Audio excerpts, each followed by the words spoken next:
കുക്കറിലൊരു തേങ്ങാച്ചോറ് വെച്ചാലോ? അതിനായിട്ട് ഞാൻ 1/2 കിലോ അരിക്കുള്ള കണക്കാട്ടോ പറയുന്നത്.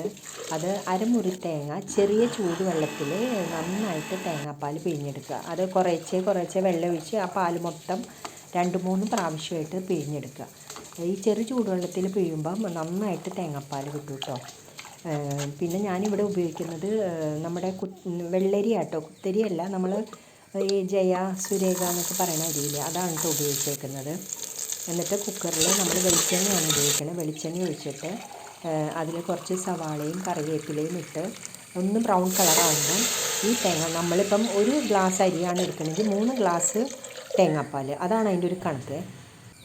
സാധാരണ നമ്മൾ നെയ്ച്ചോറിനൊക്കെ 1 ഗ്ലാസ് അരിക്ക് 2 ഗ്ലാസ് ആണെങ്കിൽ തേങ്ങാച്ചോറിന് 1 ഗ്ലാസ് അരിക്ക് 3 ഗ്ലാസ് വെള്ളം, അതാണ് കണക്ക്. അപ്പം അത് ഒഴിച്ചിട്ട് അതിൽ കുറച്ച് ഒരു 1/4 ടീസ്പൂൺ മഞ്ഞൾപ്പൊടി, 1/2 ടീസ്പൂൺ ഗരം മസാല, ആവശ്യത്തിന് ഉപ്പ്, അതിട്ടിട്ട് അരിയിട്ട് നമ്മൾ കുക്കർ അടച്ച് വയ്ക്കുക. ഫസ്റ്റ് വിസിൽ വരുമ്പോഴത്തേക്കും നമ്മൾ സിമ്മിൽ വയ്ക്കുക.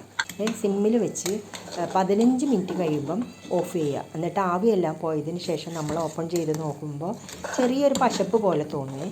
അപ്പോൾ നമ്മളത് കുക്കറിൻ്റെ വിസിൽ മാറ്റിയിട്ട് 1-2 മിനിറ്റും കൂടെ വീണ്ടും സിമ്മിൽ തന്നെ വെക്കുക.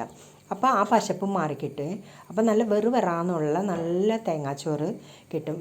ഈ റെസിപ്പി എല്ലാവരും ഒന്ന് ട്രൈ ചെയ്ത് നോക്കണേ.